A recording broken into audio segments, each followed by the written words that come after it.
나는 샹베리에서 리옹 태생의 한 노인과 지냈었다. 무척 마음씨 착한 그 사나이는 류비비에 씨라고 부르며 섭정 시대에는 사정의 사물을 보고 있었으나 그 뒤 직업이 없어 지적조사부에 일하러 와 있었다. 사교계에 출입한 일이 있어서 재능도 지식도 있었고 사귀기 쉬운 점잖은 인물이었다. 음악도 알고 있었다. 나와는 근무실이 같았으므로 주위의 대먹자는 사람들 중에서는 특히 친하게 지내고 있었다. 그는 파리와 가지가지 통신을 하고 있어 시시한 조그만 사건이나 한때 유행을 알려주곤 했다. 어느 것이나 까닭없이 퍼졌다가는 모르는 사이에 없어져 버리고 풍문이 사라지면 생각해내는 사람도 없을 그런 일들 뿐이었다.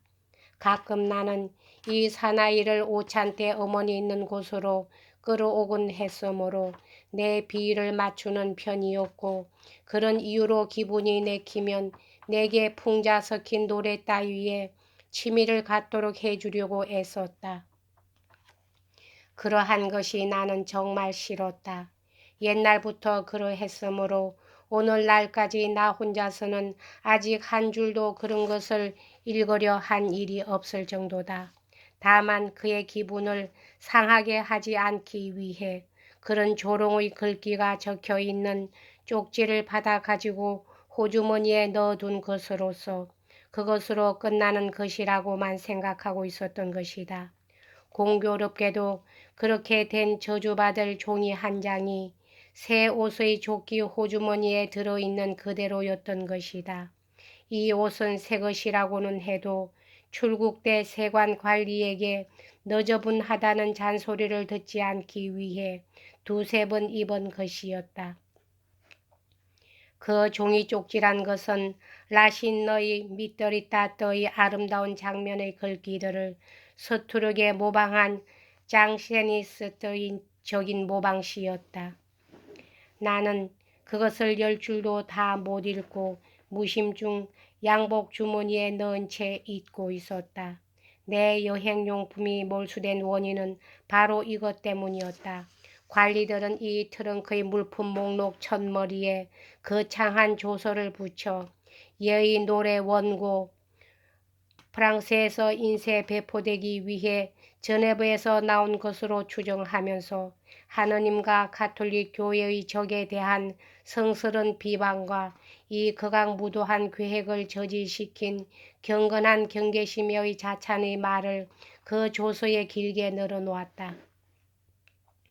그들은 내 샤스까지 이교 냄새가 풍긴다고 생각한 것이 틀림없다. 왜냐하면 이 무서운 종이 쪽지 덕택으로 내 가엾은 화물에 관해서는 내가 아무리 손을 써봐야 이유도 소식도 들을 수가 없이 모조리 몰수당하고 말았기 때문이다. 내가 세관 관리들에게 조회하였더니 보고서니 조사서니 증명서니 각서니 하고 성가시게 요구해 오므로 나는 몇 번인가 공경에 빠져 하는 수 없이 모든 것을 단념하고 말았다. 이 레루스 세관의 조서를 보존해 두지 못한 것이 정말 애석한 일이다. 그것을 이 책에 뒤이어 출간할 문집 속에 수록한다면 한층 빛을 발할 수 있는 한 편이 되었을 텐데 이 손해로 블랑샤르 신부로부터는 아무것도 얻지 못하고 곧 샹베리로 돌아가지 않으면 안 되었다. 그리고 무척 생각한 끝에 무엇을 계획해도 불행이 따라다닌다는 것을 깨닫고 이제는 엄마에게만 붙어 있으리라. 엄마와 운명을 함께 하리라. 내 힘이 미치지 않는 장래 일로 공연한 걱정을 하는 것은 그만두자 하고 결심했다. 그녀는 내가 보물이라도 가지고 온 듯이 맞아주었다. 그뿐 아니라 옷도 한 가지씩 채워주었다. 내 불행은 두 사람의 어느 쪽에나 상당히 큰 타격이었지만 그것이 닥쳐올 때와 마찬가지로 쉽게 잊혀지고 말았다. 이 불행으로 음악에 대한 계획에는 열이 식어버렸지만 여전히 라모의 연구만은 쉬지 않았다. 그래서 노력을 거듭한 결과 그 이론을 알게끔 되고 작은 작곡도 몇 개인가 만들어 보게 되었다. 그 성공이 또 나의 용기를 주었다. 앙떠르몽 후작의 아들 벨가르드 백작이 아우구스트 왕의 사후 드레스덴에서 돌아왔다. 이 백작은 파리에서 오래 생활한 사람으로 대단한 음악 팬이었다. 라모의 음악에 반해서 온 사람이다. 그의 동생 난지스 백작은 바이올린을 켜고 여동생인 라뚜르 백작 부인은 성악을 약간 했다. 그래서 쌍베리의 음악이 성행되고 공개 악단 같은 것도 생겨나 최초에는 그 지휘를 내게 맡기려 했다. 그러나 곧 그것이 내 힘에 벅찬 것이 알려져 다른 사람에게로 돌아갔다. 그래도 나는 내 나름대로의 작은 작품을 몇 곡 그 음악회에 내었고 그중 한 칸타타는 굉장한 호평을 받았다. 그 곡은 잘된 편은 아니었지만 사람들이 내게 기대하고 있지 않은 새로운 멜로디와 효과적인 요소로 가득 차 있었다. 그런 분들은 악보도 제대로 읽지 못하는 내가 제법 작곡을 하리라고는 믿지 않고 있었으므로 내가 고스란히 남의 것을 신뢰하고 있는 줄 의심에 마지 않았다. 사실을 확인할 작정으로 어느 날 아침 난지스 백작이 끌레랑보의 칸타타를 가지고 내게로 찾아왔다. 이 곡을 목소리로 표현하기 위해 2조를 한 결과 전부는 원곡 그대로의 2조로서는 악기로 맞출 수가 없으므로 딴 전부를 만들지 않으면 안 된다는 것이었다. 나는 그것을 거창한 일이라서 금방은 안 된다고 대답했다.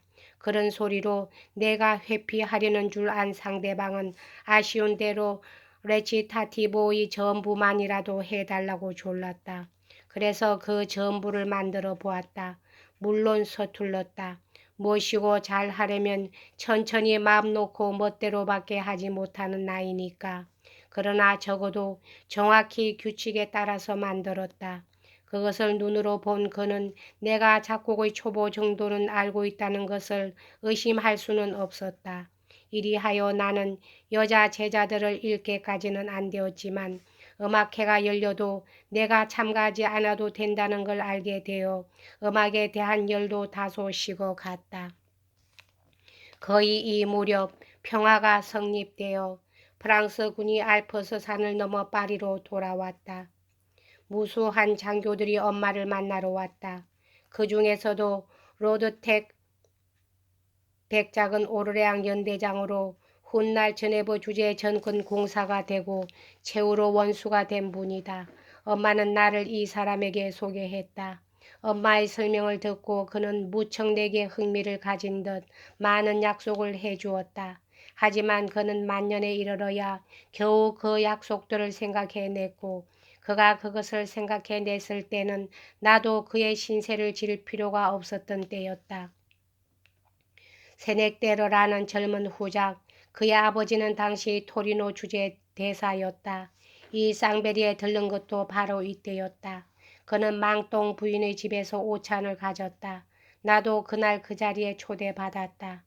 오찬 후 음악이 화제에 올랐다. 그는 음악에 무척 조예가 있었다.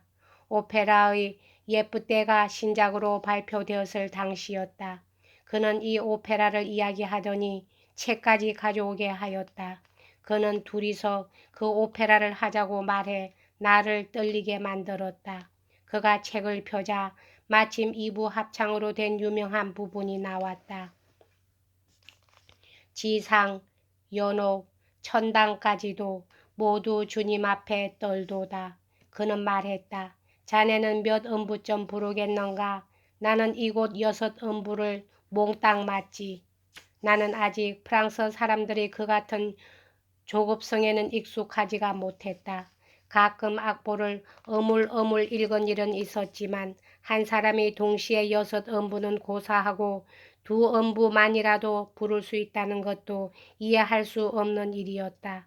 악보를 보고 노래를 부를 때 그토록 빠르게 한 파트에서 다른 파트로 옮겨가며 악보 전체를 재빨리 훑어보는 것처럼 내게 곤란한 일은 없었다. 해보자는 것을 내가 교묘히 회피했으므로 전혀 음악을 못하는 녀석인 줄 세넥데르시는 생각한 모양이다. 아마 그 진위를 시험할 생각이었으리라. 망똥냥에게 보내고 싶은 노래를 하나 악보로 적어달라고 청을 했다. 거절할 수도 없었다. 나는 악보에 옮겼다. 노래를 여러 번 되풀이하게 하지 않고서 악보를 적었다. 그는 곧 악보를 읽으며 매우 정확하게 적혀 있다고 했다. 사실이 그러했던 것이다. 내가 당황해할 것으로 넘겨짚고 있었던 만큼 이 작은 선곡을 크게 칭찬했다. 그러나 이건 지극히 간단한 일이었다. 요컨대 음악에 대해서는 너무도 잘 알고 있으면서 금방 보고 아는 그런 재치가 없는 것뿐이다. 무엇에 있어서나 나는 이런 점에 서툴렀다. 특히 음악에 있어서는 웬만한 연습이 없으면 얻지 못하는 점이다. 그건 어찌됐든 그때까지의 내 겸연쩍은 생각을 자리에 모인 사람들에게나 또 자신의 마음속에서 씻어내준 그의 친절한 마음가짐은 몸에 스미도록 고마웠다. 그로부터 12년 내지 15년 뒤에 파리의 이 집 저 집에서 그와 만나 몇 번이고 이 일화를 그에게 상기시키려 한 일이 있었다. 내가 아직도 그것을 잊지 않고 있다는 것을 알려주고 싶었다. 그러나 불행하게도 그는 그 이후에 소경이 되어 있었으므로 볼 수 있었던 당시의 일을 상기시켜 회고의 정을 불러일으키는 것이 민망해서 입을 다물었다. 여기까지 하겠습니다.